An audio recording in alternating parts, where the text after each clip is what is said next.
I'm Dantes Hurd. And I'm Jamie Hurd, and we're the owners of Aesthetic Birmingham. It warms my heart just to see how we are able to offer a space to other creatives here in Birmingham, knowing that we're creatives ourselves. And I can just think back, like when we first started shooting, like back in college, and we didn't have a space. We would just be around the city everywhere, shooting any and everybody anywhere. And that's because we didn't have a space. So being able to now have our own space and offer that to the other creators that are coming up, like, it's a huge blessing. Some of the main organizations that helped us greatly, one is definitely Create Birmingham. If you do not know Create Birmingham, look them up. But they're a local company here in Birmingham that helps startups. So they help you formulate your idea, help find you resources and things like that. I think it's really a number of great resources here in Birmingham for people who are trying to start businesses and have ideas, and just do your research and just find all those resources, those organizations who are here to help and help you kind of mold and make your idea into what it needs to be. And just relationships is another big thing, kind of develop relationships with people. It's all about who you know sometimes, and just find those resources and kind of go from there. So if you have any type of business idea that just has been on your mind or been on your spirit, just make sure you go ahead and do it. Go for it. Do not allow fear to stop you. Do not allow naysayers to stop you. Do not allow Joe and Jane that's next door that maybe is doing the same thing. Do it, because what God has for you, it is for you. There are so many resources that are available here in Birmingham that are here to help you. We're here to help you. Literally, don't hesitate to reach out to us. And we can offer whatever guidance that we have. But please just go for it. The city of Birmingham has resources and offices available to help you develop your ideas to start your business, so take advantage of those. Just go out there and follow your dreams. My name is Tanae Dolphin, and I serve as the Director for the Office of Business Diversity and Opportunity. Our office was created to recognize the mayor's vision and develop a thriving small business ecosystem that fosters the support of women and minority businesses. Birmingham has always exemplified the phrase, "Where there's a will, there's a way," and the Office of Business Diversity and Opportunity is no exception. Our office has 3 strategies for accomplishing this feat. 1, filling the needs of the ecosystem, that business owners' needs are met and our progress thoroughly tracked. 2, improving government operations so that permitting, registration, and funding processes are more comprehensive and simpler.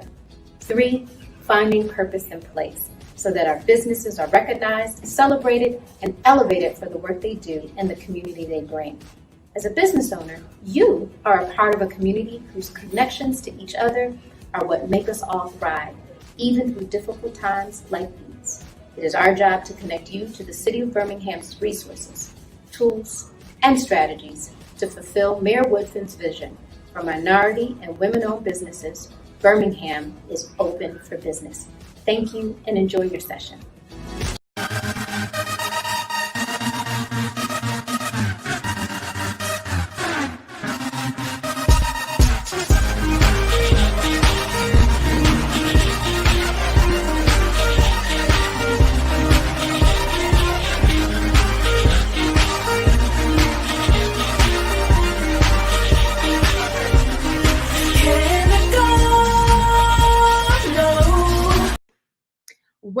Well, good afternoon and welcome to day 3 of Small Business Week 2020. I'm so glad that you are back here with us one more time to talk through some things for our beautiful small business owners and entrepreneurial community. We will be here all week at 12 p.m. So tell a friend, tell a business owner, tell a future entrepreneur, bring them, because we have some good information, y'all. And we are going through some amazing things. So remember, Small Business Week is brought to you by the Office of Business Diversity and Opportunity under the leadership of Tanae Dolphin, because we are just that serious about you entrepreneurs and small business owners.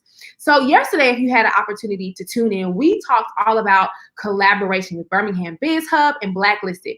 And so in the spirit of collaboration, I would like to shout out a few small businesses that helped you to bring Small Business Week to you. So we have Torian Pippin, of TPIP Directs. We have LST Graphics, Andrew Holden, who helped to bring together some of these graphics. And we have Kenya Russell of Southern Made Creatives, who helps bring digital media and physical experiences to millennials. And so I just want to shout out those entrepreneurs because we are serious about collaboration and we love our ecosystem. So today we will be talking all about how to pitch your business, right? The connection between your brand story and customer loyalty, and being prepared to share with people what it is that you do and why you do it and why you love it. So we have an amazing guest here because we know that you only get one shot to make a first impression, right? People might not always remember what you say, but they will always remember how you made them feel. So we want to make sure that translates right into your business, right into your product, and right into your service, right? And we have to do that in an engaging way. And so we have an awesome person here to help us deep dive into how to pitch your business, your brand story. We have Miss Shelly Bell of Black Girl Ventures, and she's joining us from DC this afternoon. Shelly, can you say hey to the people? Hi, thank you for having me. This is awesome. Yes, we are so happy to have you here. Our small business community, they are excited to hear from you. Black Girl Ventures is an amazing organization that you have put together. And really quickly, we're going to dive into it a little later, but can you just share with us a quick little tidbit of the mission and purpose of Black Girl Ventures? Black Girl Ventures exists to create access to capital for Black and Brown women founders. And one of the ways we do that is a unique pitch competition that's like Shark Tank meets Kickstarter. And so when we have women pitch on stage, and then the community actually digs in their pockets and votes with their dollars for the pitch that they favor. That's awesome. So that's why I'm glad we have you here today, because we're going to have some opportunities for people to pitch their business, and then also opportunities for people to get plugged in and connected to Black Girls Ventures, because there's a Birmingham chapter. So that way you can even get connected right here in your city. So we're going to deep dive into that a little bit later. But really quickly, I want Shelly to give the opportunity to everyone to just share a little bit about pitching your business. So I'm going to let you take it away. And then afterwards, I'll come back and we'll have a little fireside chat. So everybody who's out there watching, all right, we see you out there in the chat. We see you. I need you to make sure you drop your business name, your business service. Let us know who's out there. We've been doing this all week because this is not just something where we're talking at you. We're talking with you. And in this chat, you have an opportunity to meet people, to network. So drop your business in there, drop the name, drop the purpose, and then we're going to jump back into it. So Shelly, take it away. I'm so excited about the opportunity to talk about pitching your business because so many people are a little bit afraid. If you might have seen Shark Tank and then you're like, oh, I don't know if I can do that. However, I want you to think about pitching as a fundraising opportunity through speaking. So it's a speaking opportunity for you to actually talk to potential customers and clients and potential funders, including investors, about your business. I came up with what I feel like is the 3 B's: believe, become, and belong. The attitudes around fundraising is like raising capital is hard. Everyone I know is broke. And actually, there's a lot of truth to that. Raising capital is challenging for anyone, including people who are not Black and Brown founders. Raising capital in general is challenging. And in the Black community, there's a lack of intergenerational wealth. And so the idea that everyone I know is broke can ring true or feel true, at least sometimes. However, I come to challenge some of those beliefs, some of those limiting beliefs. The next is become. Sometimes we have the thoughts like, my story isn't enough. Well, as your business grows, you're gonna grow. You must also grow. Grow in the way that you look at things. Grow in the way that you feel about your business. You're gonna learn as you go along how to get better and better, faster, quicker, and create repeatable processes with your business. Belonging. Belonging is a really huge topic right now, especially considering the current climate. And so sometimes we're asking, like, what is unique about me when you're thinking about pitching your business? My product is different from my competitors. Trust me. Oftentimes I hear that. Well, if you think about it like this, on where I live, there's a McDonald's and a Burger King right across the street from each other. But they're both fast food. So what is the unique value proposition? They have to come up with a story that tells us how they are unique from one another.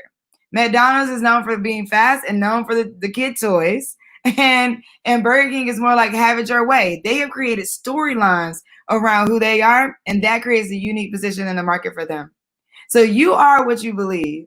The person who says, I can't do it, you're absolutely right. You can't, as long as you believe that you can. But when you believe that you can, you will show the resilience that an investor or funder is looking for. in order to give you money for your business. Get the money, okay? Know that you have accomplished many hard things. At some point, you could not button a shirt or tie your shoes. You practice it, and now you got it, right? Someone you know does have money. You know why? Because even in a pandemic, people are still spending money. People are still ordering from Amazon. That part has not necessarily stopped. So someone you know does have money to the crowdfunding that they could give to you. If they believe in the product or to just buy your product or service, you want to be speaking to them. You can only do what you believe, and your belief matters most. So the validation from a friend, a cousin, sister, brother, whoever, on whether or not you should move forward with your business is not going to help you get there. You have to believe that you should move forward with your business. And then you have to test those assumptions through business practices to land on the right way to push your business forward such that you can get revenue.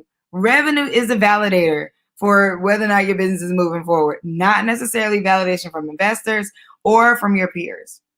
So you won't hear often that you should think about fundraising as fun. In fact, I doubt you ever hear about that from anyone. But fun for me means feeling unlimited. That means first the belief starts with you, and then thinking about, okay, how do I position what I have? What do I have? People support what they create. When people feel like they are in it with you, they will support that even more. So for investors, you're oftentimes think about asking for advice first before you go in and just make an ask, and allowing people to create with you. So those people that will become like your brand loyalty. Your brand loyalty will come from what you're displaying with your content. Open your experience to feedback so that you can learn your customers, and so that your customers can learn that you care about what they think. Be advised and be open to coaching. It was such a great idea that they were thinking it too. So I meet a lot of founders, and sometimes people's businesses are so near and dear to their heart that they don't want to listen to feedback at all. I say take feedback with a grain of salt, be ready to listen to it, and be open to how to improve your business, which could potentially mean improving yourself and your thought process. Become more strategic. This is one of the key things that is missing from some of the current curriculums in teaching Black and Brown business founders. What is your strategy? Create content that increases giving, that increases customers, that increases brand loyalty. That means think about which outlet means the most for you, where you get the most engagement, and where your customers are engaging most, and double down on that one. You'd be surprised how many people I get that say things like, well, I have traction on Wednesdays, but I really want my customers to buy things on Thursdays. And I'm like, what? Why? Have you made $1 million off of Wednesday? If not, then you need to focus and double down on Wednesday and worry about Thursday later. Tell your story, and others will see themselves in your product. Brand story is a huge part of why people buy into products, right? When you talk about the journey of an entrepreneur or the journey of the brand, think about how many stories Nike takes us on in their commercials. Think about the story that even a McDonald's takes a child on in their commercials. Also, get smart about the way you're moving your business and taking in data. Use automation to respond and react to funders and customers. So what kind of tools can you put in place? Customer relations managers, things that help you track and check emails, see if emails have been opened. Create template language with a personal touch to respond to funders and to respond to potential customers, and map it out such that you're being able to have those things funnel by themselves. Your 5 whys, your 5 hows, and your 10 whos. This is literally asking yourself this question over and over and over and over again. If I'm a person who is trying, like I make doorknobs because I know doors need doorknobs, right? And this is, this is what I'm going on. Why do I make doorknobs? Because doors need them. Why do doors need them? Because people have to open doors. Why do people have to open doors? Because now here's where we're getting to, and I know that's a really fickle example, but here's where we get into your particular who and your particular how. There's so many types of doors that have so many types of doorknobs. You got the doorknobs with the long handles, the doorknobs with the short handles. Who are you talking to, and which doorknob do they need? That when things become a little bit more sleek, maybe some developers are looking for a certain kind of knobs. So you want to think about, like, how does your 5 whys and your 5 hows and your 10 whos, you want to dig all the way down to a very specific customer and a very specific why and a very specific how. That is how you know you're solving a problem. And when you're solving a problem, you're making money. Become a communicator. Your first ask to an investor should include more than money. They want to feel important and like they're adding value. They have other value to add outside of money. People like me, ecosystem builders, and investors have a lot more things to add other than in funding your business. Yes, you need the funding, but what else could you possibly get from building a relationship with someone like me? When you're talking about the funding that you're going to receive, talk about where the funding is going to take you, not how much you need it or what you're going to use it for. Because as an investor or as a funder, I'm wanting to fund you so that you grow. I'm wanting to water the seeds that you've already planted. I'm not actually wanting to plant the seeds myself for you in your business. Have 3 plans for how investors will make their money back. And that is so awesome because if you're talking to an investor and you're getting money from an investor, they're going to absolutely want that money back. And so it is more of a partnership. It's not just a faucet where they turn it on and they give you the capital. These fundraising tips on this particular slide came from Arian Long, who's the founder of FamilyBox, who has raised over $100,000 in pitch competitions alone and is in her Series A in fundraising. Become an expert. So study. You ask yourself the right questions. What are your competitors doing? It's always a red flag to me when people say, nobody's doing what I'm doing. Nobody has this product. I'm like, yeah, nah, there's nothing new under the sun. So somebody's thinking about it, but you can have a unique value proposition that sets you apart. But just know that it's not fancy to me if you say nobody's doing it, because I absolutely believe somebody in the world may be doing something or thinking similar to what you're doing and maybe about to do it any moment. So there's no need for that. You're still unique in your story. Where does the money come from your market? What is your market? What is the industry that you fall into? Markets could be locations and it could be industries. And so what is the landscape of that? What is the best possible revenue stream for your business? Not necessarily for all businesses like you, but maybe you have come up with a unique model that actually, so somebody may be thinking, I'm going to build a door and add the doorknob to it. And you're thinking, no, I actually just need to build a doorknob. Somebody else is making doors. And then you're gonna surface quicker, you're gonna move faster, and you're going to be able to get more capital actually a little bit faster than the person that's focused on making the door and the handle. So think about what you could be making money off of. Who is the largest funder or buyer in your industry? You want to know that because that person could potentially be your customer. You want to also study what they're doing so you can become informed about how they're moving, how they evaluate the markets, how they look at the time and the landscape of the industry that you're in. Types of capital. Now, this is so important because when people think about capital, all they want to talk about is actual cash. Well, cash is one, and that can be cash. It can be credit. It can be lines of credit. It could be loans. And there's different types of financial capital. However, to run a business, you need human capital. You're also going to need talent. Talent that can do some of the things that you shouldn't be doing as a founder and not shouldn't be doing as if you can't do them or that you're not capable of it. But if you really want to grow a company that's strong and stands and builds over time, you want to be thinking about how you're going to hire people. Social capital. At BlackRock Ventures, social capital is huge for us because I absolutely believe that social capital is what really leads to the financial capital. And that social capital breaks down in bonds, family, close friends, bridges, distant friends and colleagues and associates, linkages, people who are linked in the social ladder down the line. So you may know someone that knows someone that can get you what you need to get to. Manufacturer capital has to do with machines. Do you have all that you need to produce the goods that you're trying to produce? And what does that look like? And how can you level up that manufacturer capital? Natural capital, depending on what your product is, you may need things like energy, water. What does that look like for the business that you're trying to build? Our desires are the kings and queens of our fundraising experience. And so you want to be clear on your desire because a lot of times like, oh, I just need access to capital. Okay, to do what? With who? For who? To solve what problem? And if you're leading with I just want to get access to capital, you need, and it's great, what kinds of capital? So know that your desires are leading how you feel, whether or not you're having fun and feeling unlimited in raising, or whether or not you have limiting beliefs around what it means to raise funding. Place your needs where they or where you belong. A no means it's not the right time, it's not the right ask, or it's not the right person. It does not mean that there's something wrong with you or your company. You may have things to learn. All entrepreneurs have things to learn. In fact, investors, if you came to an investment, you had it all together, then we'd be looking at you like, well, why do you need us? So place your needs where they belong and with who they belong with. Map your network. Who do you know? Who do they know? What do they know? Your value proposition. Why do you belong with this business? So why you for this idea or for this business? And fair exchange, there's a saying back home, they say fair exchange, no robbery.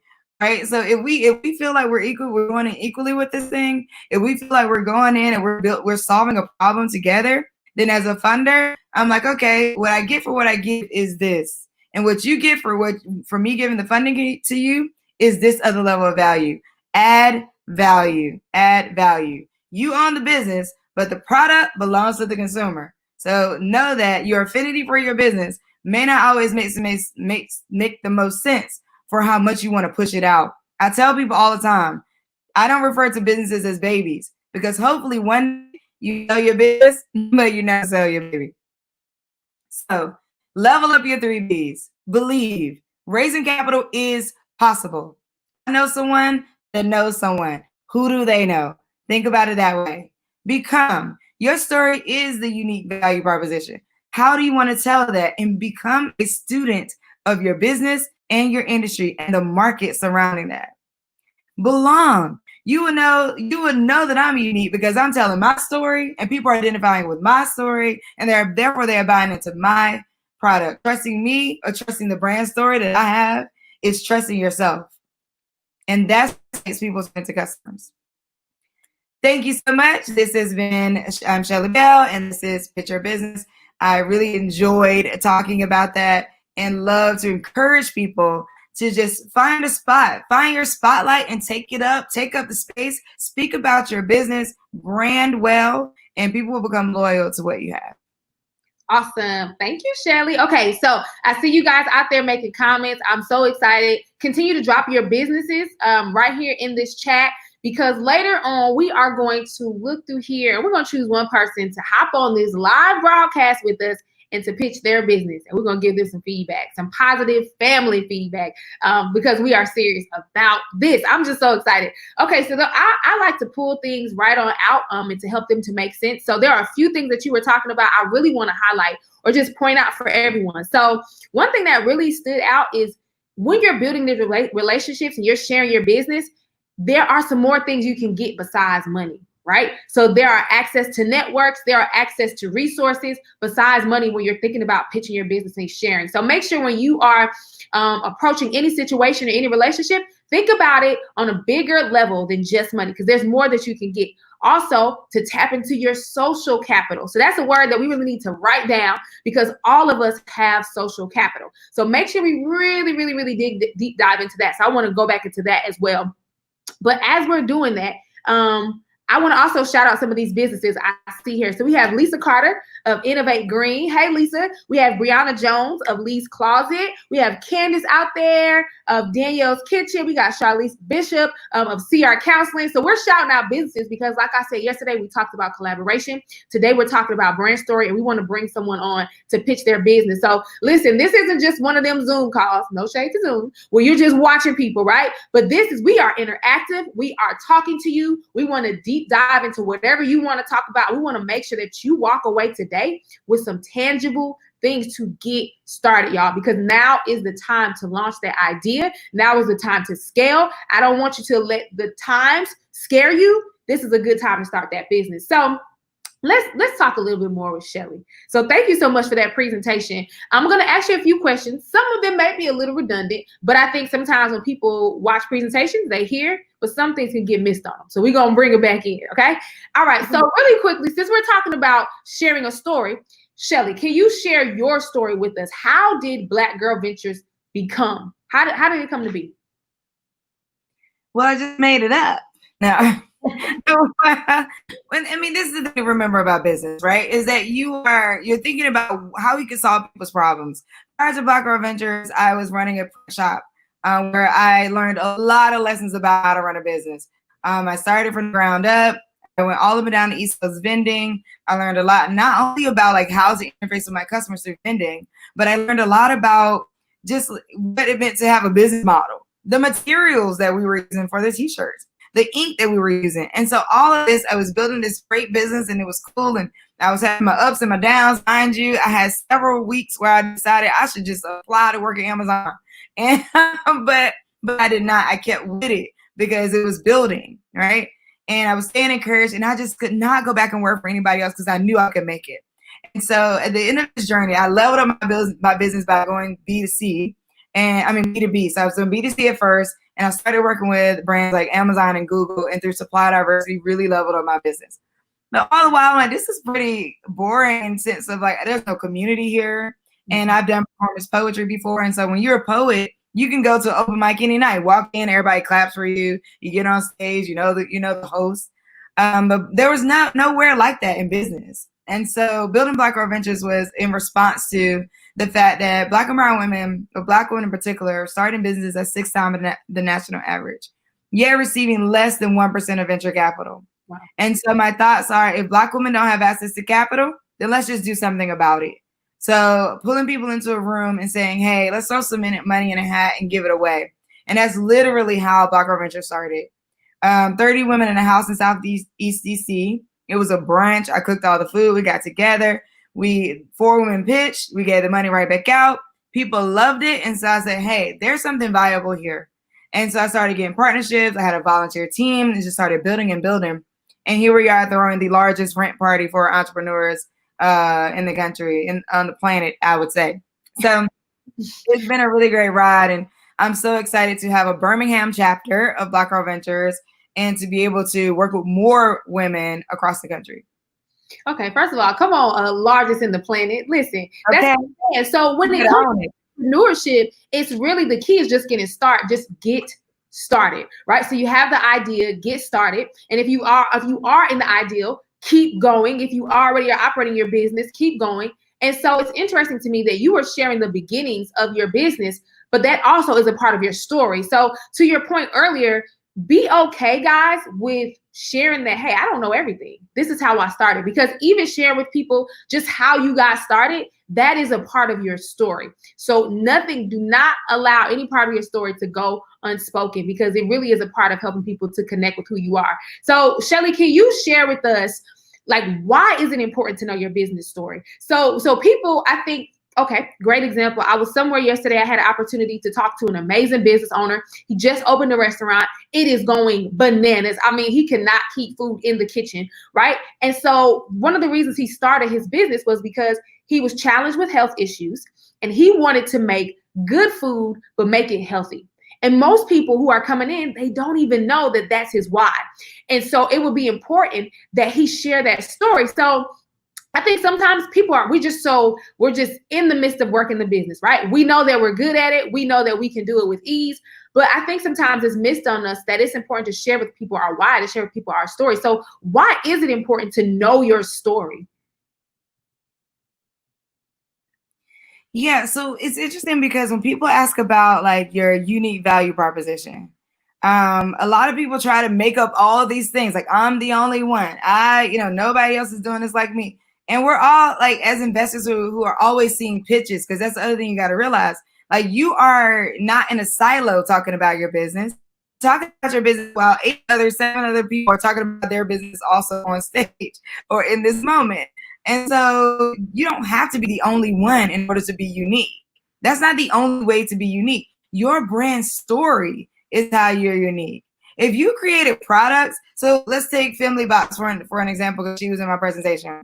She created organic feminine healthcare, organic feminine care, because she actually experienced losing a child. She experienced challenging menstrual cycles. And so her story that means to me, she knows the customer deeper. So your story shows that you know the customer deeper than someone else, and that is a competitive advantage. That's good. So wait a minute, y'all, because I don't like nothing going over my head. Let's stop right there. You don't have to be the only one to be unique. I think that's good when we're sharing our story. You need to know what makes you unique, but don't allow feeling like I'm the only one to stop me from being able to pitch my business or to think that it's not even a good idea, right? You do not have to be the only one to be unique. I think that is, get a little amen quarter for that. That was good. Okay. So I know you kind of addressed this in your presentation, but can you just share with us really quickly, what are three, just give us three. What are three key things that people need in order to craft their business story? So we talk a lot about when we are in school, it's like you need your subject, you need your this, you need your that. I can't remember the other three, you see what I'm saying? And so you need this, right, to create your paper. So as business owners, entrepreneurs, what are three key things that we need in order to craft our business story? Yeah, who are you? Why you for this particular solution? What is the problem that you're solving? So who are you? What is the problem you're solving? And why are you fit to solve this problem? That's great. That's great. I'm gonna repeat that again. So she's saying, y'all take notes, okay? She's saying when you're getting ready to pitch your business, say who you are, right? What is the problem that you're solving? And why are you the one to solve that problem? That's pretty simple. And so I think even if you're currently in business, it is okay to go back and to evaluate and to say, is my brand story, is it within these 3 points? Am I telling people who I am, what problem I'm solving? And am I also sharing why am I the one to solve it? So that is great. Okay. All right. So we're also talking about, we want to know our brand story, but we also want to connect that to customers, right? Because I can tell you my story all day, but if ain't nobody coming and they ain't spending no money, then I ain't got no story to tell. Okay, so we want to talk about how do we connect our story to customer loyalty? How is that connected, right? Because I can tell my story, but how do I get people connected to that? So can you share with us, what do you feel like the connection is between your brand story and customer loyalty? Yeah, it is that identity, basically, is what it is. So it is, how do customers identify with what you have? So there's so many people who say things that they have not tested, right? Like, ooh, I'm gonna build a new wagon because I know people need wagons. And I'm like, how do you know people need wagons? Did you talk to people about needing wagons? Yeah. If you built this wagon and you and your friends like it, that does not necessarily mean that the entire country needs it. So I think, being really good at evaluating, studying, what are people gravitating to? What is the landscape and what is the projection of where the market of wagons is going? And then thinking about like how many customers and how scalable it is a way to connect that customer loyalty. Speak your customer's language. I would even say at Black Girl Ventures, we ended up leveling up. How do we talk like our customer? What is our customer thinking? And so one of the steps to do that is to build out customer profiles. So when I started Black Girl Ventures, the customer profile was a Black woman. Her name was Zuri. She was, I think was 25 at the time. She was from New York, went to Howard, but she just stayed in the DC area. She was, an activist in the way that she moves and thinks. She doesn't call herself an activist, but she likes to be active in fighting things that have to do with policy and Black people. And, and all this is a made up person, by the way. It's not Zuri is not a real person. This is our customer profile. And so that helps us understand the language to speak. So when our posts say, hey, sis, apply here, right? Like we know we're talking to a particular demographic, our language, our words, transparency, authenticity. Also consider doing exercises to help you come up with your core values. One of our core values is diplomatically radical. And so we put that out to, when we recruit our change agents and our chapter leads, we're like, here's our core values. Think about the workplace culture. The culture of your business is what creates brand loyalty, right? Like not just the brand's actions, but what kind of culture are you putting forth that you believe in, that you want to be in the world, and that you're communicating through your product. That's great. So again, I'm gonna pull some of this on out now. So one of the things that you three things that I really pulled out is talk like your customer. So how do you talk like your customer? Create a profile, know who they are, right? And you use verbiage, you use examples and things that resonate with them. So when you're talking to them or when they're seeing your message wherever it is, they directly connect to it because you're talking like them. You have thought through what your customer thinks. What do they like? What do they feel? What makes them tick? So talk like your customer. That is good. Also, know your core values, right? Sit down, think about your company, think about your business, whether you are in the startup phase, whether you're in the scaling phase, or whether you're in the idea phase. Think about your core values. What are the core values of my organization, of my company? And then utilize that to tie it into your brand story. That is really good. And so that helps you to also know that, hey, my story is connecting to my customer. And if they know that I am for them, they will be loyal to my product. They will be loyal to my brand. Okay, that's awesome. So you guys keep those questions coming. Continue to drop your businesses in there. Like I said, we want to give one person the opportunity to hop on here and to pitch their business. So y'all keep on talking in that chat. We appreciate y'all. I see y'all out there. This is awesome. Okay, so now we're going to deep dive a little bit more into some personal stuff. Not your personal stuff, but for the people listening, right? So what are the necessary skills when you need to sell or you need to enhance your business story or connect in relationships, right? Because some people are like, okay, thank y'all for this information. I hear you. I got to know my customer. I got to know these things. I got to believe in myself, but I'm not a talker, right? I'm not good with this presentation stuff. I don't like standing in front of people. And so when we talk about pitching and know your brand story, there also are some personality and character traits that come along with being able to pitch really well. And everyone may not feel like they are that person. So what are some necessary skills when needing to sell? Yeah, great question. Charisma and your belief in your own product will show. So do you believe in your product? If so, you should be able to make me believe in your product. If you're not a person that likes to sell, hire a salesperson. Like, don't think that you have to be pressed to sell. Just know that if you're not that person, then you need to hire somebody that complements that so you can have that strength involved in you sharing your business story. But ultimately, you being able to speak fluently, you being able to tap into your brand story quickly. Sales is also like really quick on your feet. So somebody might ask you a question, you got to be able to shift.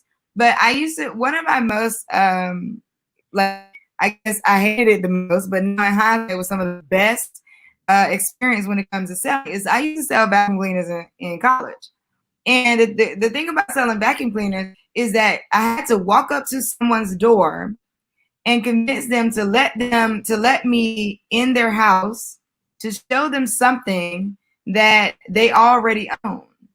And so the power of that is huge. It taught me huge lessons in how to sell. That's awesome. Well, first of all, let's just stop it. Sister used to sell vacuum cleaners. Let's just give you a round of applause for that, okay? Because that takes boldness, okay? So that lets you know, like, you have to be willing to go ahead and do whatever you need to do. But also, I think that's good. I think sometimes we can forget about the experiences that we've had that will help us to where we're trying to go, right? So you were able to pull on past experience to position you for what you do now. So listen up, y'all. There are some things that you have done, right, that you can apply now. So I don't want you to think that, hey, I'm not a good talker. I don't really prefer to do that. That may be a preference, but it doesn't mean that you're not capable.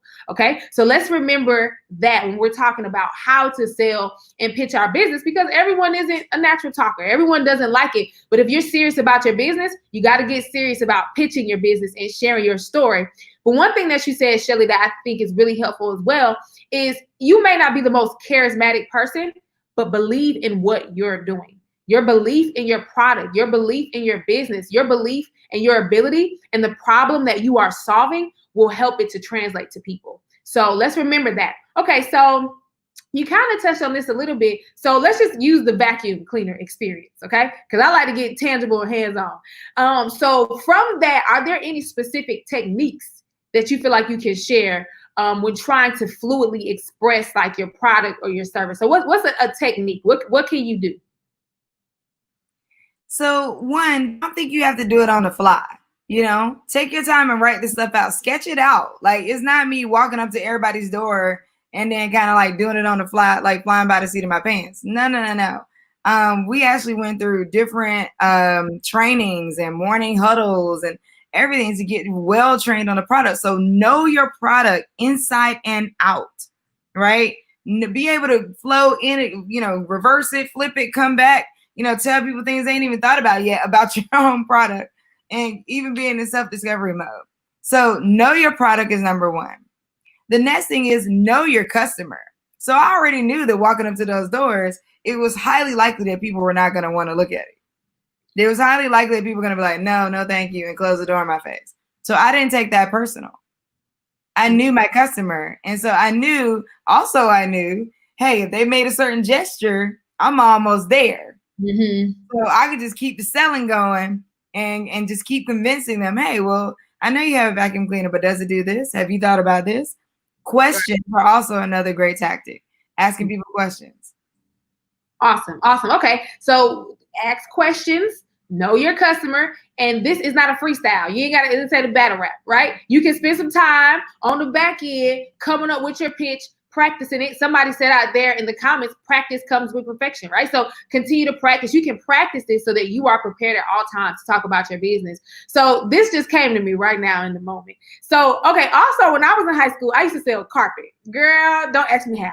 Okay. I used to sell carpet and I would have to call people. I worked in a call center and I would have to call people and ask them, would they like for me to come to their home to set up an estimate for them to get carpet?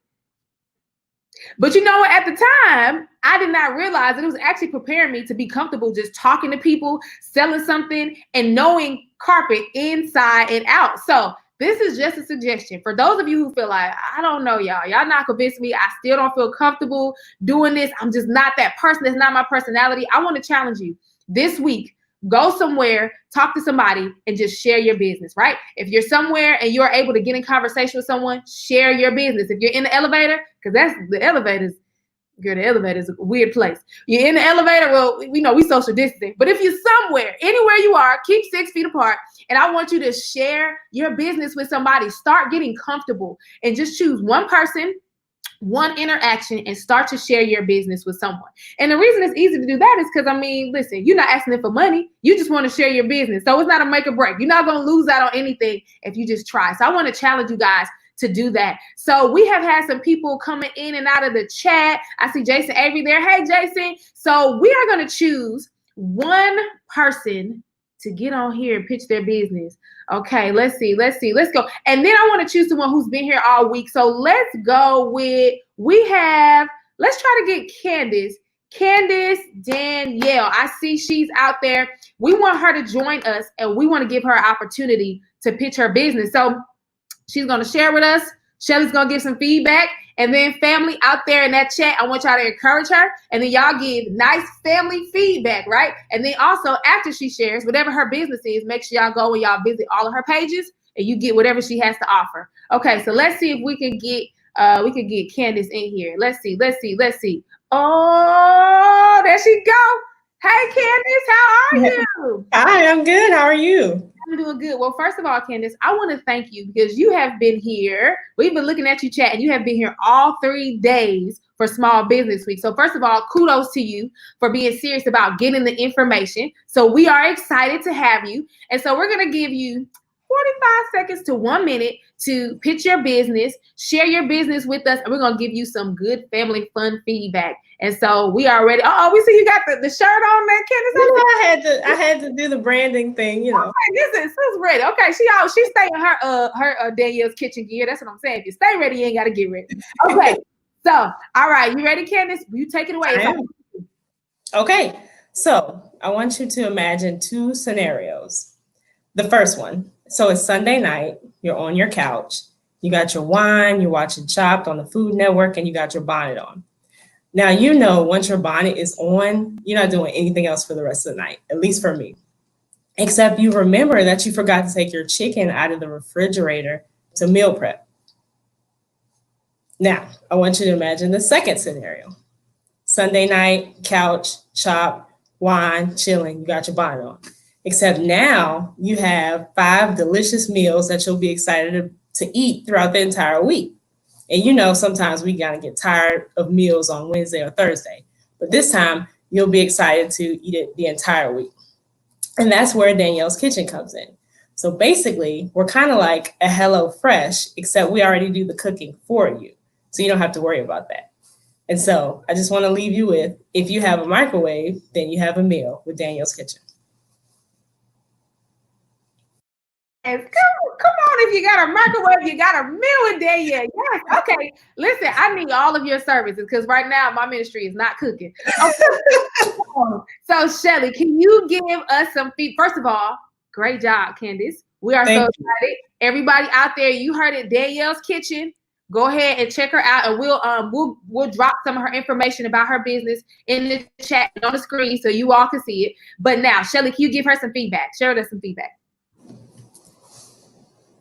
Yeah, thank you. Great job. I wish I was closer so I can get some food. I think that you're solving a unique problem in terms of like people not being able to meal prep for whatever reasons. They're too busy, they forgot, those type of things. My question would be, how are you, the logistics on this is where people normally have the most challenges. And so my thoughts would be around, how are you handling it logistically? And also, do you have your own commercial kitchen? So 2 things, I'll answer both of your questions. So the logistics, I've already did kind of like a pilot for that. So you'll order Monday through Wednesday. That gives me Thursday, Friday, and Saturday to prep, shop for all that. And then you'll let me know if you need to pick it up or if you need it delivered. So I do deliver. You can pick it up or have it delivered on either Saturday or Sunday. And that way that'll leave, the meals as fresh as possible for the rest of the week. I don't have a commercial kitchen yet, but I do have a limit on the orders that I can take since I'm doing this out of my own home. But I do have a food handler's license and all that stuff. So no commercial kitchen yet, but hopefully that's coming soon. Well, what would be the difference between you and just a food truck? And so the food truck, basically, it's like a right-of-way thing. So you can't store food truck food. I mean, you could store food truck food, but I wouldn't store it past the first or second day. So basically, everything that I do, I make meals that I know will last at least 3 to 4 days. So that way you don't have to worry about things spoiling on Tuesday or even Wednesday. And so it really lasts you the whole week. Awesome. I know that you didn't have a whole lot of time, but how would you fare against competitors who could potentially be faster than you or, out to you when it comes to creating this the meal prep and food delivery? So I think word of mouth, and maybe this was mentioned before, is really important. And so I've been doing a couple of events where I kind of get the name and the brand out there. And so I think you touched on it as well, loyalty with customers. So I feel like my customers know what my food tastes like. They know it's good. And so they'll come back, even if someone else is offering something else. But so I really think that building a rapport with people is really important. I think I've done that so far. My last question would be, why you? You could be doing anything in the world. So why do this? I think when you're doing your pitch, you want to bring in that you're a, Top Chef participant from 2009, or you want to bring in or my family is cooking for X generations. You want to bring in, you want to think about why you? I think this business is becoming more and more viable, especially now considering that we're all at home. So I think people really, really use it. Why should I become a customer? So I'm going to answer this in 2 ways. The first one goes back to your point about sharing your story. And this is kind of personal for me. Hopefully I don't get too emotional, but I grew up in a household that was sort of abusive. And so for me, watching the Food Network and cooking was kind of like a therapy for me. And so that's how I started. The second way to answer to your question is that I'm not a chef, but that makes it less intimidating. I feel like a lot of times people think that food is a scary thing or cooking is a scary thing. And for me, I feel like if I can do it and if I can show you how to cook and how to make food exciting, then, you can do it as well. So I feel like I make food less intimidating. Thank you. I love it. I think so. What you're saying to me is that you're personable and that food to you can communicate safety. And so I think the intersection of that will give you a very unique brand story and brand loyalty for you to pull out more for customers to actually gravitate to you more. Great. Thank you so much.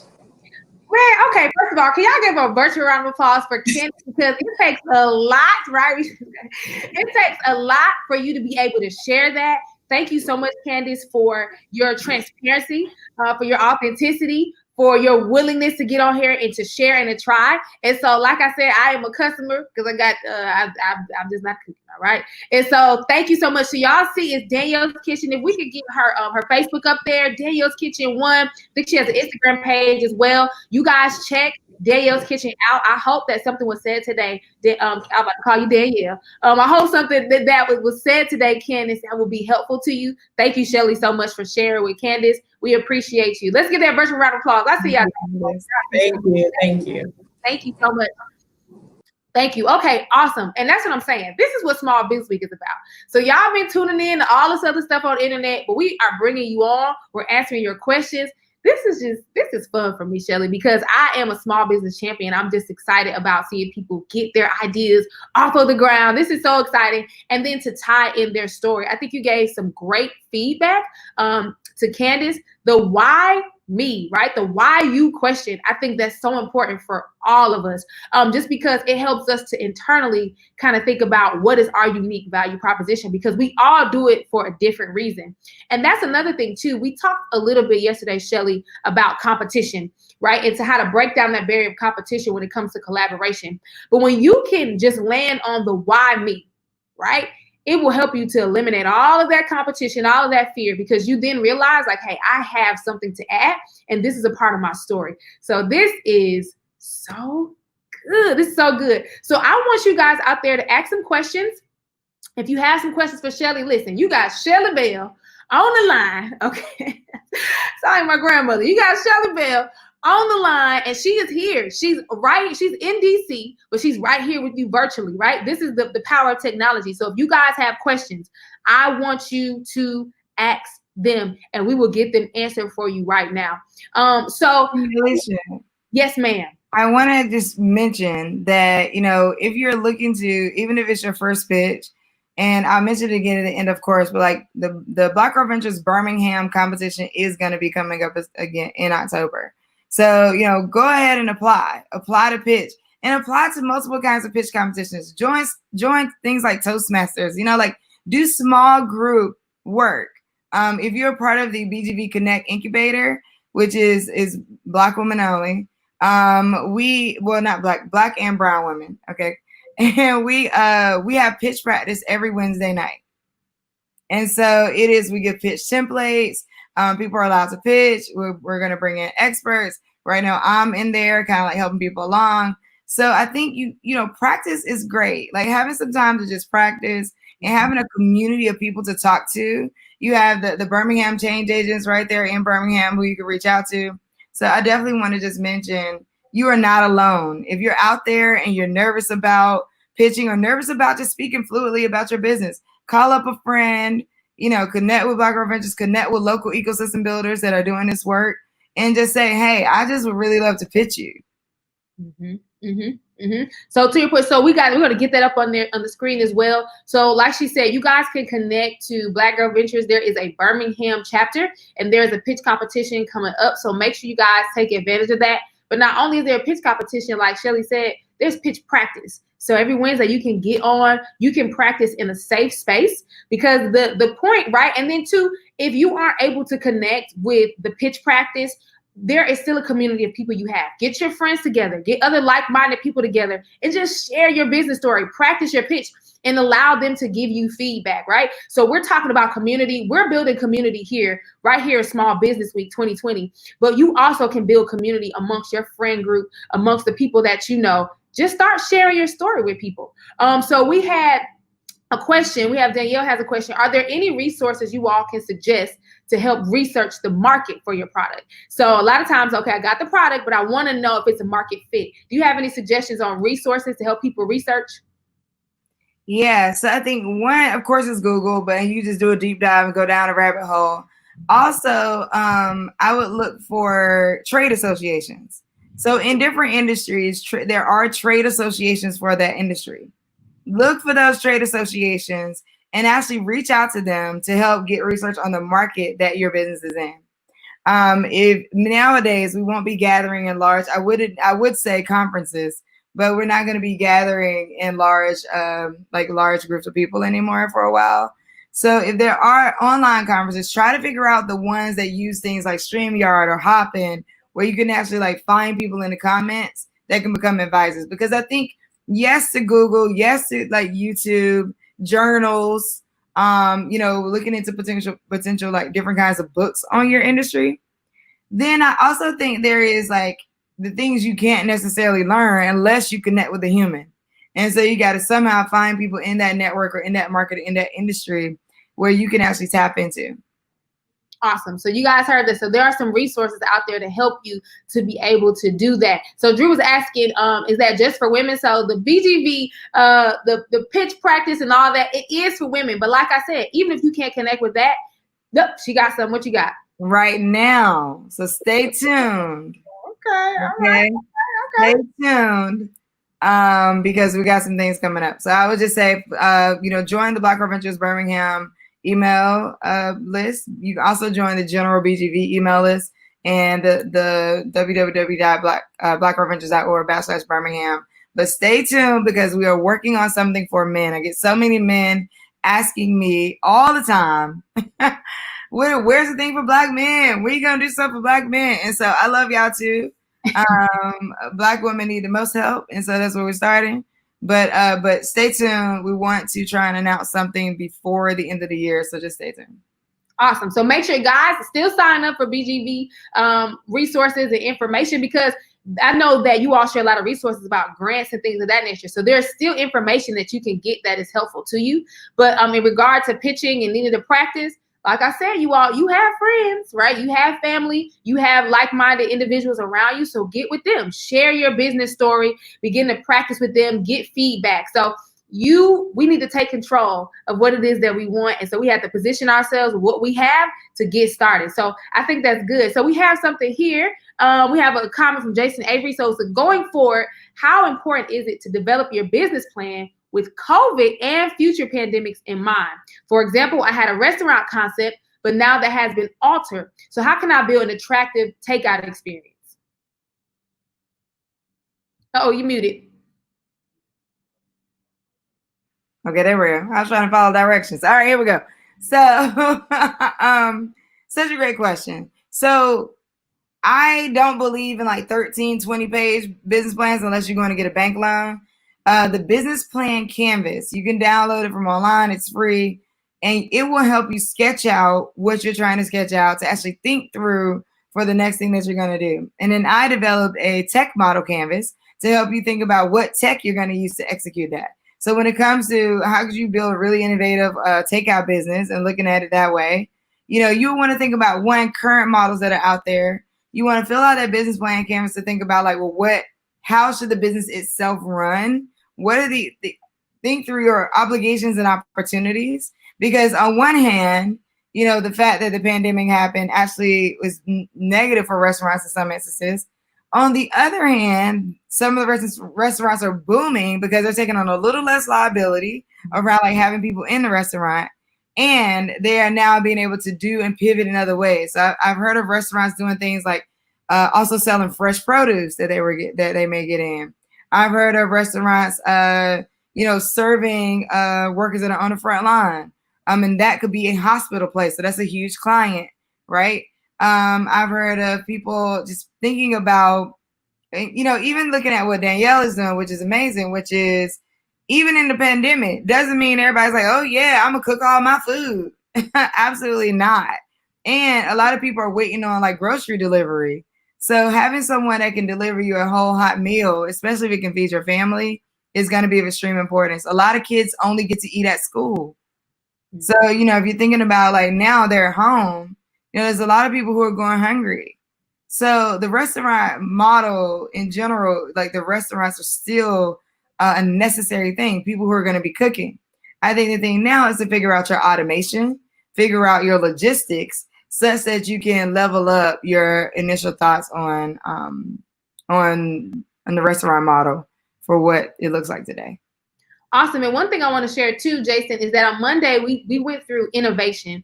And so someone shared a resource. The website is COVID COVIDinnovations.com. And it is a resource. I think about 900 businesses that shared what they are doing, how they pivoted their model in the midst of COVID. And so it's separated by industry. So it's COVIDinnovations.com. You can go on that website and you can just choose your industry and you can kind of see, okay, what are people doing in different areas and different geographic regions, like what is going on. And so I've seen some really creative things when it comes to restaurants. People are packaging it up as a picnic. Some people are starting to ship their food, right? And so there's a restaurant in my mind I'm going to visit in London, and now they are like freezing it and they're shipping it all over the world. I'm like, oh no, good for me. But the thing is, there are some really amazing things going on. So yes, COVIDinnovations.com. Thank you for sharing that in the chat. So guys, this was great. We are going to go ahead. We're going to wrap this thing up. Can we give a virtual round of applause for Shelly Bell for sharing with us today? Thank you so much. Again, guys, there is a Black Girl Ventures chapter right here in Birmingham. Go on the website, get connected, sign up to get information about the resources, sign up for that pitch practice, and sign up to be a pitch participant. And so we are just so glad for what Small Business Week is offering to us, what it's sharing for us. And so I just thank everyone for tuning in. Tomorrow, we are back again at 12 p.m.